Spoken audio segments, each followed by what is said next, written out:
México es un país que tiene un espacio cívico restringido, es decir, no tenemos toda la apertura, hay condiciones que son difíciles para que el sector crezca, tenemos pocas organizaciones en relación al número de la población que somos, pero lo que hace la sociedad civil en México es enormemente valioso, muy diverso, con una enorme aporte para los espacios en donde está trabajando directamente.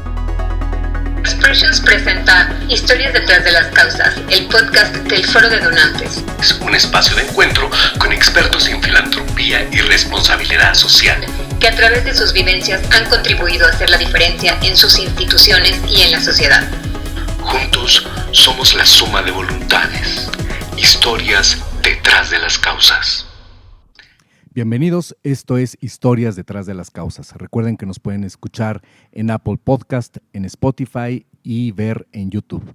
Marilu, ¿cómo estás? Muy bien, Ernesto. ¿Y tú? Muy ¿Cómo bien, estás? pues muy contentos.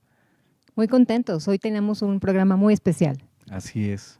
Pues les contamos que hoy tenemos un invitado muy especial. Nos hemos estado reservando este espacio para presentarles a Ricardo Bucio, es presidente ejecutivo del CEMEFI, quien tiene una muy larga y rica trayectoria tanto en sociedad civil como en la administración pública. Ricardo, muchísimas gracias, bienvenido y gracias por acompañarnos en este espacio. Gracias a ustedes, Ernesto Marín. Bienvenido. Oye, bueno, esto es Historias detrás de las causas y precisamente la finalidad de este programa es conocer las historias de las personas o las organizaciones y cómo han llegado a este momento en su vida, qué fue lo que les inspiró. Entonces vamos a irnos un poco atrás en el tiempo. Platícanos dónde naces, un poquito de tu familia y dónde llegó ese momento en tu vida que detonó esa inspiración para hacer lo que hoy haces en tu trabajo. Bueno, soy de la Ciudad de México, pero la familia de mi papá es de Michoacán, la familia de mi mamá es de Guanajuato y mis hermanos nacieron en Acapulco, casi todos, y mi esposa es de Chihuahua, entonces yo digo que soy medio nacional.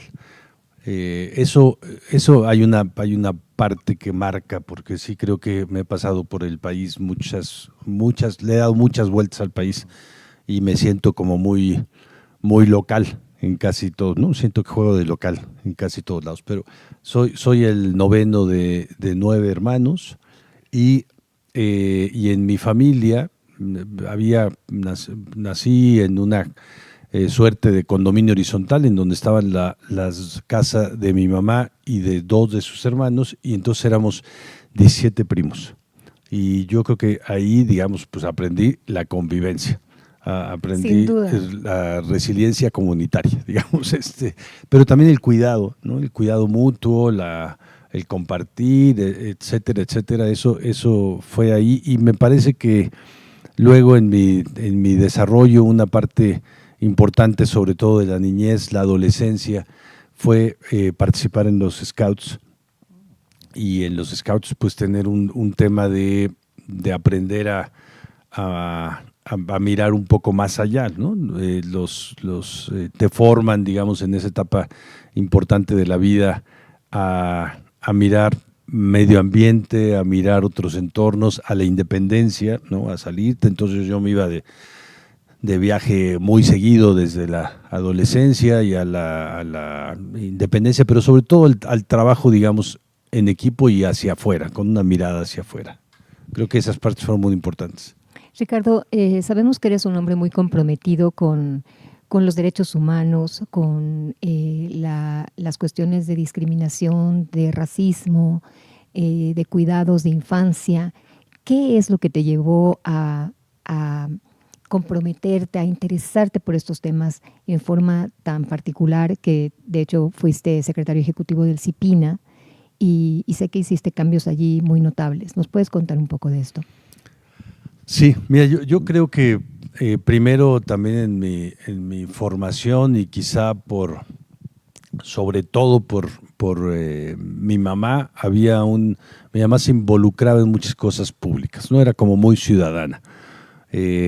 Estaba metida en el comité de la escuela, estaba metida en el comité de vecinos, se metía en procesos políticos, estaba involucrada, era una persona muy participativa. Eso me dio a mí la perspectiva, después me di cuenta, pero ahí aprendí como esta perspectiva de estudiar ciencias políticas, porque lo que yo quería era influir en lo público, en el espacio público, ¿no? No en la política partidista, pero sí en el espacio público.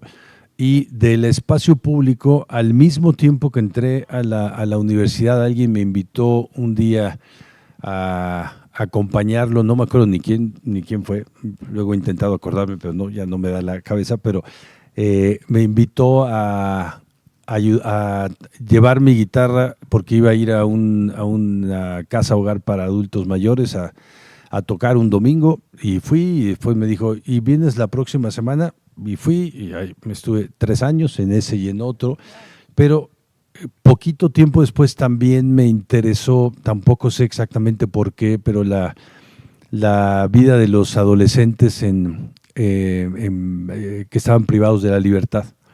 Y hice un voluntariado, organicé ahí, pues en el otro ahí estaba, pero en este organicé un voluntariado para estar en el Consejo Tutelar para Menores de la ciudad, y ahí iba también una vez a la semana, toda una mañana, y yo creo que a partir de esos dos fui como descubriendo que yo quería participar en lo público, pero con un enfoque en los grupos de población más vulnerados.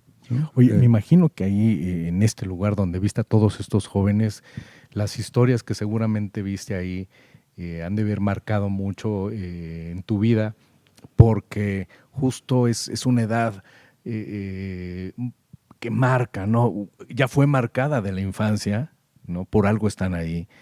¿Y qué es lo que va a suceder con estas personas que van a ser hombres o mujeres adultos, y cuál es su destino? ¿O va a ser su destino? ¿O si se van a quedar ahí? ¿O qué va a pasar, no? Entonces, platícanos un poco, porque a mí en lo particular me interesa mucho el tema de las juventudes. ¿Qué es lo que viste ahí? ¿Qué se hizo? ¿Qué se ha hecho? ¿Qué falta por hacer en estos temas por los jóvenes? Mira, una cosa que creo que puedes ver todavía ahora es que el sistema social y el sistema de instituciones públicas no funcionan, ¿no? Y que cada chico y cada chica es, de alguna forma, al tiempo que son quienes son responsables de alguna conducta delictiva, al tiempo que son responsables, también son víctimas. Son víctimas de una sociedad que no les atienden, de familias disfuncionales, de un entorno violento y de instituciones que no funcionan, ¿no? De las escuelas que les expulsan, de los barrios que no les contienen, de los barrios que permiten la violencia, de falta de modelos de seguimiento, de tutoreo, de acompañamiento, y están en una situación de vulnerabilidad muy, muy grande, ¿no? Muy grande. Después, muchos años después, me tocó, como una de las primeras tareas del CIPINA, ayudar a generar la ley nacional del sistema de justicia penal adolescente, ¿no? Es una ley ahora muy buena, que da un muy buen marco, y que no quiere decir que se aplique en todos lados bien, pero que tiene una perspectiva bien distinta, ¿no? Y ese es un buen ejemplo también de cómo a veces la propia vida te da una intención, o te da una oportunidad de un voluntariado, y luego 35 años después te toca ayudar a hacer la ley, ¿no? Como tal. Bueno, hablando de esta trayectoria que tienes en el CIPINA, y bueno, y también en sociedad civil, esto hace que tu trayectoria sea muy rica, porque tienes toda la experiencia tanto de organizaciones como esta visión del sector público, que no es lo mismo cuando se mira desde afuera que habiendo estado adentro. Yo también estuve algún tiempo en la administración pública y sé que de afuera se ven cosas que adentro suceden de otra manera. en esta experiencia tan rica que tienes, ¿tú cómo ves esta interacción que hay en estos dos sectores, en estos dos mundos? ¿Y cuál crees que pueda ser como el reto o la perspectiva que tenemos a futuro ante esta nueva administración? Mira, yo creo que la relación ha sido discontinua, ha sido una relación deficiente, ¿no? Me ha tocado un poco ver la relación de sociedad civil con organizaciones ya muchos años, desde los 80s, y siempre he visto que varía totalmente dependiendo de la autoridad, varía dependiendo de la política del gobierno en turno, varía también según las capacidades de las propias organizaciones, y a veces es muy cercana. Digamos, tuvimos un momento de mucho acercamiento y de construcción con el gobierno de Fox, por ejemplo. Tuvimos una relación entre el gobierno de Zedillo y el gobierno de Calderón, pues como de un poco de reticencia, de resistencia. Ahora tenemos una dificultad porque hay una visión del gobierno federal de desconfianza, digamos, hacia las organizaciones, pero hay cada vez más organizaciones, hay cada vez más capacidades de organizaciones y hay cada vez más presencia de organizaciones en muchos municipios del país. Entonces, digamos, hay por un lado una cuestión de que ya en los 70s, 80s, más o menos casi te podías saber, si estabas metido en el medio, cuáles eran los nombres de las organizaciones más relevantes. Ahora es imposible, ¿no? Son casi 50,000, están en todos los municipios del país, aunque tú conozcas 500, pues es una porción muy pequeña de lo que pasa en el país, y los gobiernos son totalmente distintos. Además, ha habido mucha experiencia de que hay muchas personas, yo mismo, pero muchos a nivel local, legisladores, alcaldes, que fueron primero parte de organizaciones civiles, y que eso ha ayudado a veces a generar una mejor relación y a veces a que la relación sea bastante mala, pero hay una combinación, digamos, también de saberes ahí. ¿Y cuáles son los retos que tú vislumbras para esta nueva administración? Mira, yo creo que una es asumir, entender que la democracia pasa por una ciudadanía fuerte. No pasa solamente por la participación electoral. La participación electoral al final es una expresión de que la ciudadanía participa. Me gusta mucho un ejemplo de una persona, un amigo mío, que viviendo en México, pero teniendo un hijo en Japón, le toca ir cuando el hijo va a entrar en primaria, y entonces su primer día de clase le dice: feliz de que me tocó estar acá en estas vacaciones, te llevo a la escuela. Y el niño le dijo: claro que no, es una vergüenza que si me llevas a la escuela, ya tengo 6 años. El niño de 6 años. El niño de 6 años, pero además para ir no para ir caminando a la escuela, para ir a una escuela donde tenía que caminar, tomar un transporte público, después volver a caminar. Entonces el papá le dijo: no, yo te llevo. Y dijo: no, en Japón eso no sucede. Y el papá le decía: pero en México hasta la universidad los llevamos, bueno, vamos por ellos a su trabajo. Y lo que él decía, viendo a los niños salir a la calle, es que cuando un niño, una niña está en la calle, en realidad es cuidado por la comunidad. Es decir, claro, muchos ojos, tiene muchos cuidadores. En tu casa pues tú tienes 1 o 2, pero en la calle hay cientos, todos cuidan. ¿Qué quiere decir eso? Es una imagen de un bien público, ¿no? Los niños son un bien público. Aquí no son. Aquí difícilmente alguien dejaría a su hija de 6 años, vete en el pecero y luego vete en metro, a la escuela. Pues, quizás si no hay de otra, pero si no, la gente cuida a sus niños porque no son un bien público. Pero tampoco los árboles son un bien público, tampoco el cuidado de las vialidades es un bien público, tampoco lo es el cuidado de las personas que tienen más vulnerabilidades, tampoco es X o Y, la seguridad, ¿no? Donde todos tendríamos que cuidarnos y no estar a digamos, a la expectativa de que no me pase nada, o si a mí no me pasa y a ti sí, híjole, tuviste mala suerte, o si me pasa pero no me mataron, híjole, ya la libré.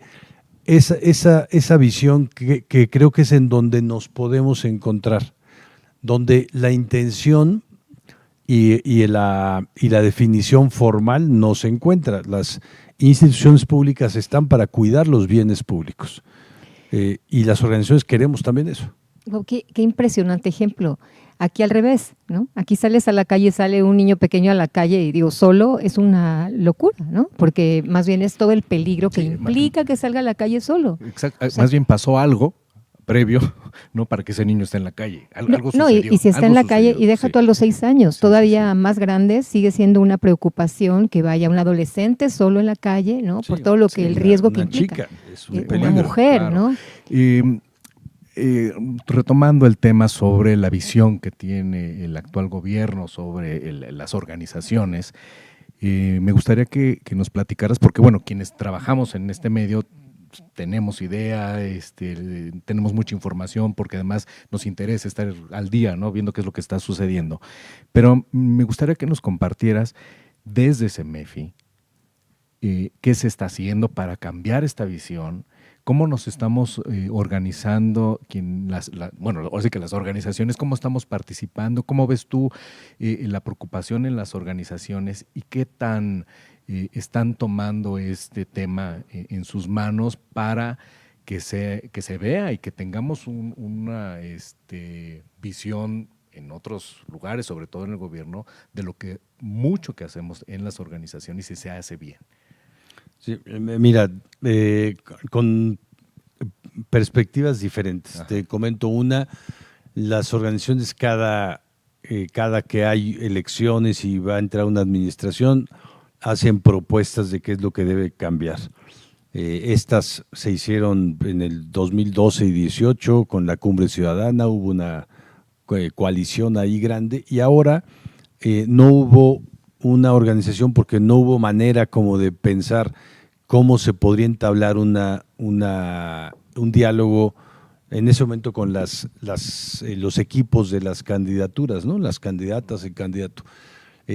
Pero sí se hicieron agendas. Entonces, una cosa que hicimos fue ayudar a recuperar las agendas, ¿no? Las organizaciones hicieron propuestas en temas de trabajo agrícola, justicia fiscal, cambio climático, situación de la población migrante, salud pública, una enorme cantidad de cuestiones. Y entonces juntamos 34 agendas que hicieron organizaciones, redes, coaliciones. Todas tienen diagnóstico, tienen data y todas tienen recomendaciones y propuestas. Entonces ahí hay una parte de recopilar, digamos, esta no solo actitud, sino realmente elementos propositivos, directamente propositivos para las autoridades. El análisis de un problema, el diagnóstico, las recomendaciones, las líneas de trabajo que se tendrían que seguir y la apertura para poder trabajarlas en conjunto. Entonces, ya tenemos una web, se va a seguir enriqueciendo, va a estar a disposición. Bueno, vamos a enviar esto a todos los gobiernos locales, a los alcaldes, a los presidentes municipales, los legisladores locales y federales, a la presidencia de la República, evidentemente, para que esto se pueda tener en cuenta. Una segunda es que hicimos un comunicado a la presidenta de México, a Claudia Sheinbaum, para dar cuenta de que las organizaciones hacen un trabajo colaborativo, de respeto a la diversidad, un trabajo que es en muchos lugares indispensable, ¿no? Cuando se trata de que las organizaciones son las que atienden a más del 90% de los niños sin hogares o atienden a toda la población migrante, gestionan las áreas naturales protegidas, dan una enorme cantidad de parte de la educación privada, también fortalecen la educación pública, muchísimas, son incontables las tareas.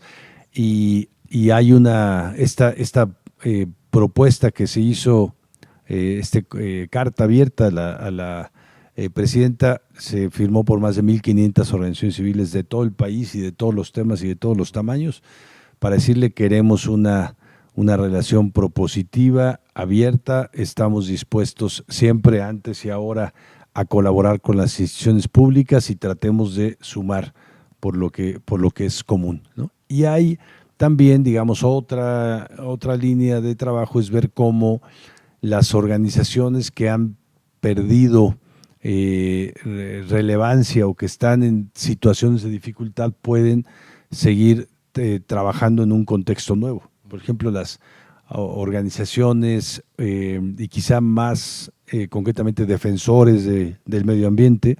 Ha habido en los últimos años una gran cantidad de agresiones a las organizaciones que trabajan derechos humanos, sobre todo violaciones graves a derechos humanos, en donde el ejército o las fuerzas de seguridad pueden ser un actor ahí relevante, pues está en una situación ahí de dificultad para encontrar una manera de trabajar proactivamente, porque lo que se trata es de resolver casos, no se trata de que el trabajo sea un señalamiento de lo que no sucede, se trata de resolver situaciones para las personas y eso se tiene que hacer de manera colaborativa. Entonces están en una situación ahí de dificultad, algunas de estos temas, otras están en una situación de dificultad por el tema de los recursos, ¿no? Sabemos que se cancelaron los recursos públicos federales hace casi 6 años y no sabemos si se reabrirán, pero bueno, también luego hace 3 años se canceló los donativos de las personas, bueno, no los donativos, la deducibilidad de los donativos de las personas físicas. Ahora hay un temor de qué pudiera pasar con los de las personas morales. Entonces creo que condiciones, digamos, para el trabajo del entorno, en eso estamos tratando de trabajar también con muchas otras organizaciones, con fundaciones y en diálogo con instituciones públicas, como ayudas a que la sociedad civil sea activa, haga su trabajo, proponga, aporte. Pues qué importante trabajo, porque sin duda visibilizar todo lo que hacen las organizaciones de sociedad civil, lo que hacemos desde las organizaciones de sociedad civil y esta contraparte que es sociedad civil para el gobierno, muy importante que se pueda mirar desde este otro lado. Así que esperemos que sí tenga la relevancia que se piensa desde aquí, que vemos y que tengamos ese eco desde la administración pública. Y me gustaría tu opinión a nivel internacional. México, ¿cómo es el desempeño en México en el medio de la filantropía, de las organizaciones de la sociedad civil? Porque hay mucha fuerza por muchos países que hemos tenido oportunidad de conversar justo aquí en el CEMEFI, cuando hay algún evento que vienen personas de otro país, tienen pues muy buena referencia de lo que se está haciendo en México. También en otros países vienen a traer ejemplos que para nosotros son muy interesantes, pero ¿cuál es tu visión de precisamente lo que estamos haciendo aquí? A lo mejor no como en comparación, pero digamos en este mundo del sector, ¿tú cómo nos ves? Mira, no somos Finlandia, los países nórdicos son donde el espacio cívico está abierto, es apoyado con claridad por el gobierno, es respetado, hay mucha libertad para hacer lo que tú quieras, ¿no? En Canadá cada persona puede participar en 25 espacios de colectivos, organizaciones o procesos, hay mucha organización ciudadana. Ni somos Nicaragua, ¿no? En donde el Estado está cerrando las organizaciones, está quedándose con los inmuebles, está prohibiendo las actividades de la sociedad civil organizada.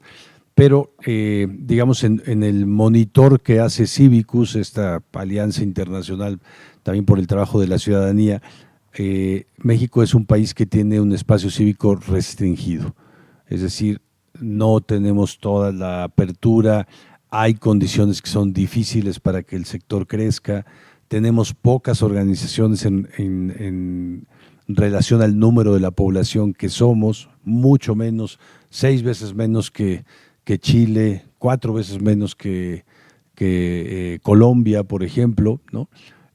Pero lo que hace la sociedad civil en México es enormemente valioso, muy diverso, con una enorme aporte para los espacios en donde está trabajando directamente. Digamos, es una sociedad civil propositiva, muy comprometida, con mucho, que es basado, digamos, que ha crecido, organizaciones que han crecido en base a la cultura del esfuerzo y de la colaboración. Yo creo que en ese sentido es muy admirable. Es una sociedad civil fuerte por quienes la componen y por lo que hacen, ¿no? No es una sociedad civil o no son organizaciones de papel, de membrete. Hay un esfuerzo ciudadano infinito.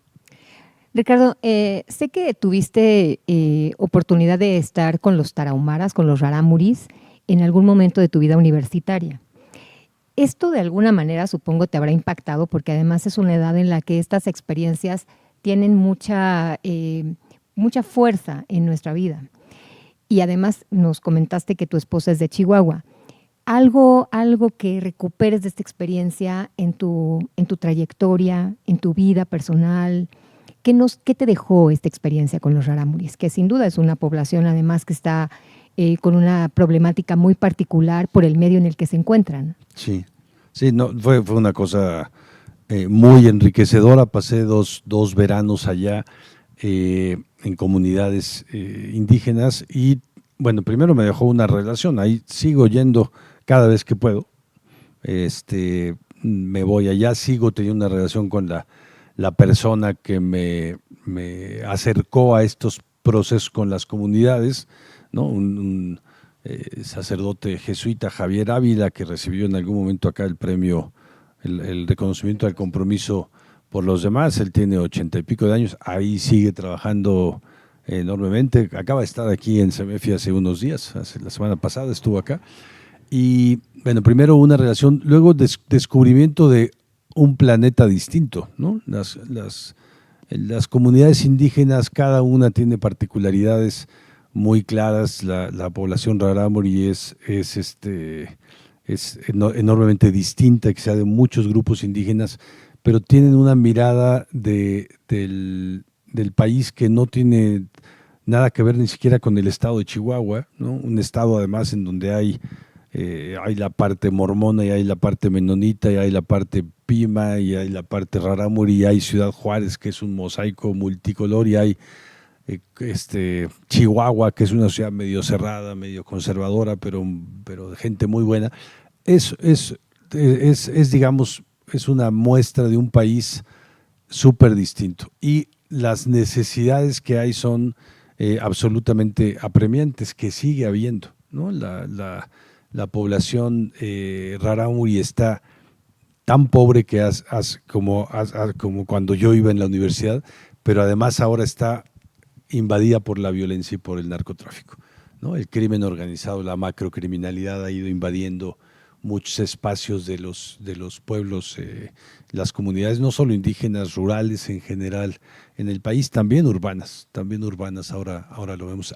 Ese actor no estaba, ¿no? Digamos, estaba sociedad civil, en muchos lados las iglesias hacían un trabajo muy fuerte, estaban los gobiernos y estaba las organizaciones civiles más o menos fuertes, pero ahora la macrocriminalidad es un actor más, muy, muy potente, muy, muy grande, ¿no? Lo vemos en el trabajo que ahora que hacemos en Acapulco, pues tú lo sabes bien, en Guerrero en general, ¿no? Pero sí fue, es de esas cosas que difícilmente puedes terminar de digerir nunca, lo que fue el aprendizaje de estar viviendo esos meses en una comunidad indígena, pero que sabes que marcó tu vida para siempre, ¿no? Para siempre. Entonces yo creo ahora, por ejemplo, también trabajé en la parte social de la iglesia, 3 años como coordinador nacional de Cáritas, y esté ahí o en el gobierno o en la sociedad civil directa, yo creo que las causas y las convicciones han sido siempre las mismas, ¿no? La trinchera distinta, el lugar en donde ves las cosas, desde donde ves las cosas, como decía hace rato, distinto, pero las perspectivas similares y todo ayuda en este proceso, digamos, pues primero de aprendizaje y luego de intentar ver cómo sigues abonando. Oye, ¿ya son 2 años aquí en CEMEFI? 3 y medio. 3 y medio, bueno. Yo tengo muchos años viniendo aquí y con el cambio que se hizo a partir de tu llegada, para mí ha sido impresionante todo lo que ha sucedido en CEMEFI.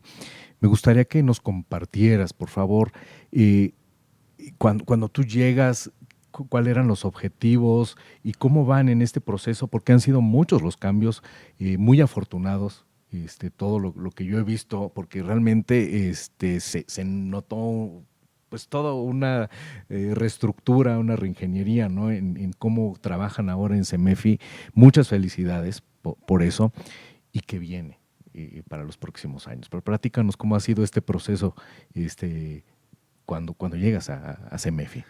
Bueno, mira, primero decir que CEMEFI era y es un Ferrari, ¿no? Es una organización con un gran potencial. Entonces, en realidad, lo que ha habido es un cambio, un ayornamiento, yo diría, sobre todo un ayornamiento, una actualización para adecuar a una organización con grandes capacidades a cambios importantes que tenemos hoy, ¿no? Hoy estamos en un mundo en donde cuando CEMEFI inició su trabajo con la responsabilidad social empresarial, pues era propositivo, era más ligado a filantropía empresarial, era una cosa de comprometerse con el medio ambiente.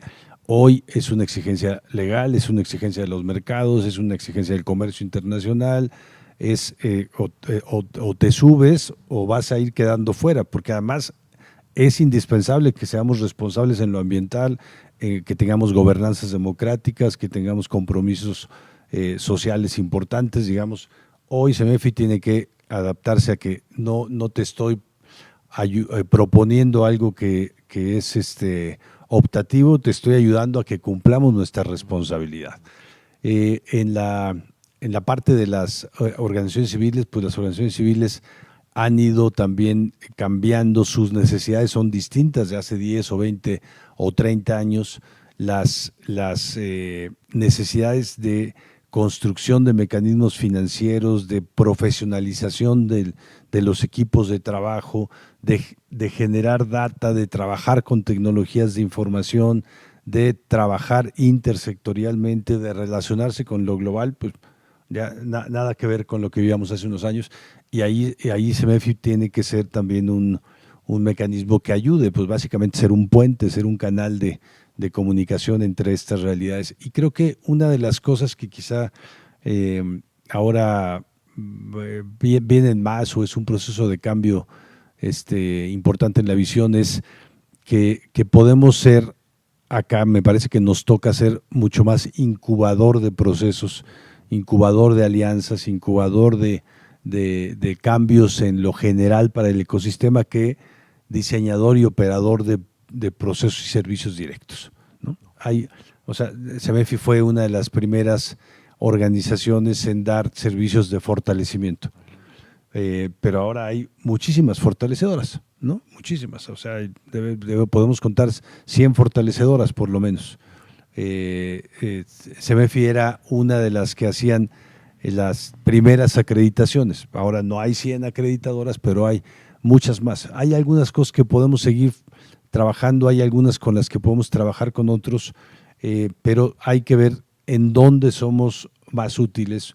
Una organización que, a diferencia de muchas otras, es una organización de organizaciones, es una organización intersectorial. Quizá esa es la cosa que más nos distingue, porque hay muchas otras que son organizaciones de miembros, pero intersectoriales me parece que sí hay muy, muy pocas o no hay en el país, y es algo que necesitamos sin duda tratar de abonar, que haya procesos, actividades, vínculos, acuerdos, financiamientos, colaboraciones intersectoriales. Así como tú dices, uno puede ver en algún momento dado la visión de una realidad dependiendo de en qué dependencia, en qué tipo de sector estás, pero cuando vemos una problemática específica, ¿no? El medio ambiente o el trabajo infantil, pues la empresa tiene una mirada, pero tiene una responsabilidad.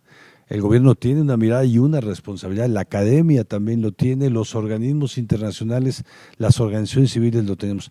¿Qué pasa si cada quien hace nada más su pedacito?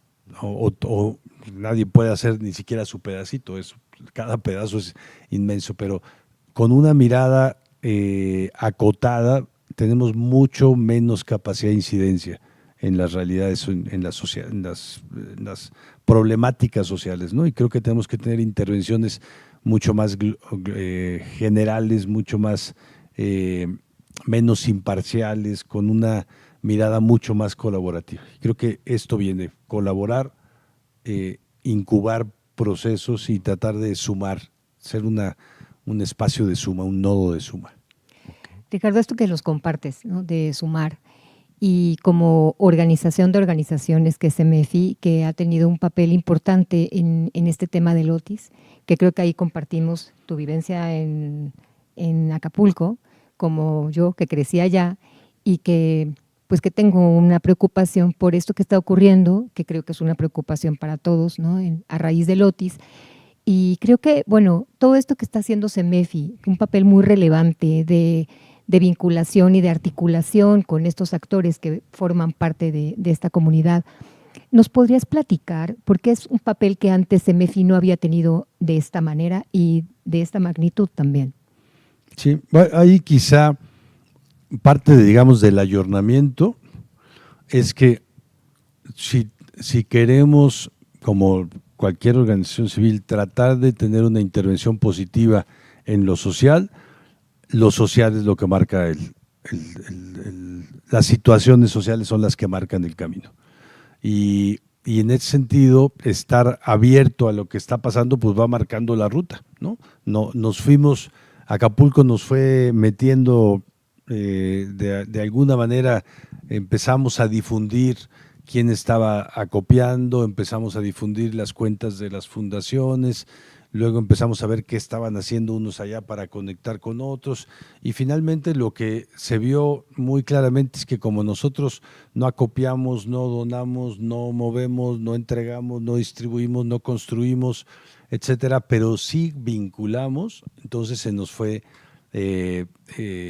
dando este rol de articulación, este rol de sumar, este rol de incubar procesos, proyectos, etcétera. Ya llevamos casi un año ahí haciendo esto en una situación en donde es atípica para CEMEFI, porque CEMEFI no es una organización que opere, que tampoco ya estamos operando de manera directa, no estamos en primer piso, pero sí estamos en un segundo piso muy activo, trabajando intersectorialmente con gobiernos, con empresas, con el gobierno estatal, el federal, el local, con centros de investigación, con comunidades ejidales, con organizaciones civiles, con empresarios, con restauranteros, con universidades, un poco con todos, básicamente casi fungiendo como una mesa. Yo digo, CEMEFI de alguna manera gráficamente es una mesa también, porque es un espacio para sentarnos, ¿no? Entonces, ¿qué nos toca? Nosotros ponemos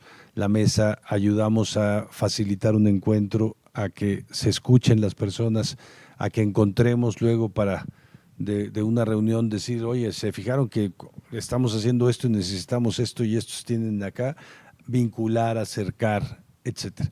No sé exactamente a dónde nos va a llevar este proceso, clarísimo es que no podríamos hacer esto en muchos lugares ni podemos hacerlo demasiado tiempo, pero creo que sí podemos ayudar también a incubar o a generar una forma de actuación en las emergencias. En este caso las naturales, quizá en otros casos emergencias más sociales, que es suma de esfuerzos, es una visión compartida, una visión intersectorial y una corresponsabilidad.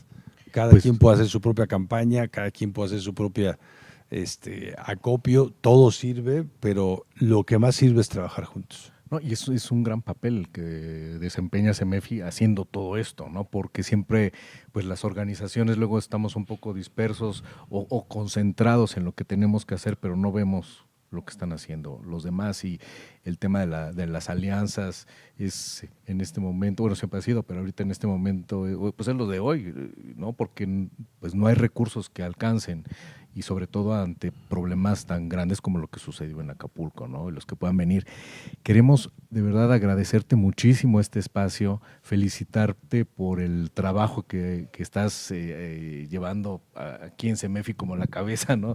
Y bueno, la cabeza de muchas cabezas que trabajan y participan aquí, de verdad, muchísimas felicidades y gracias por este espacio y qué gusto conocer un poco de la historia de tu vida que te ha llevado a este momento, ¿no? Y pues estaremos aquí, ya sabes, las organizaciones y quienes participamos en ellas, pues siempre muy al pendientes de la labor que están ustedes haciendo aquí dentro del CEMEFI. Muchas gracias. Y creo que aprovechar la oportunidad para decir que CEMEFI tiene un rol particular en la parte de articulación y de vinculación, pero en realidad es un enfoque que nos toca a todas las organizaciones, ¿no? Hace poco tuvimos acá una reunión con organizaciones de derechos humanos, quizás 50 organizaciones muy grandes, muy conocidas en materia de derechos humanos. Y había un tema, como decían, es que esto es como reencontrarse con los compañeros de la secundaria. Y yo decía, a ver, pero no están todas metidas en el mismo tema y trabajamos todas en el mismo país. Sí, pero trabajamos todas desvinculadas, ¿no? Todas desarticuladas. Uno puede pensar ese u otro tema, no es particular de ese sector de organizaciones, ¿no? Y todas tenemos grandes problemáticas. No, las organizaciones civiles no tenemos casi un objeto social que no sea retante, que no sea desafiante. Trabajamos, la materia prima es el dolor humano, son las carencias, son los huecos, son los problemas estructurales, es la falta de recursos, es la falta de comunicación, es la invisibilidad de las comunidades. Esa es la materia prima, entonces los retos siempre son muy impactantes. Pues yo también te agradezco mucho que nos dieras este espacio, poder compartir contigo, conocer mucho más de Ricardo Bucio, la persona, el ser que está aquí con nosotros, compartiendo y esta riqueza de tu trayectoria. Y me quedo con esta imagen tan simbólica y tan bonita que nos compartes de CEMEFI como una mesa en la que se sientan los actores, articularse, y creo que simbólicamente todos somos y podemos ser esta mesa en la que confluyan otras personas, otras articulaciones, conociendo nuestras capacidades y que podamos sumarle a nuestra sociedad para hacer un México mejor y una sociedad sin duda mucho mejor. Le añadiría a tu imagen algo. Añádele las tacitas. La mesa para dialogar cómo hacer que los niños estén libres en la calle. Me encanta la idea. ¿Qué quiere decir eso? ¿Cómo facilitamos procesos sociales para generar bienes públicos, ¿no? No solo para resolver problemas o atender situaciones específicas, sino para generar bienes públicos, mejores condiciones para todas. Me encanta, pues pongámonos esto como un bien superior. Así es. ¿No? Ricardo, muchísimas gracias. Marilu, muchísimas gracias. Gracias. Bueno, pues estaremos pronto en otro nuevo episodio aquí en Historias Detrás de las Causas. Muchas gracias. Síganos gracias. En nuestras redes. Gracias. Esto fue Historias Detrás de las Causas, el podcast del Foro de Donantes.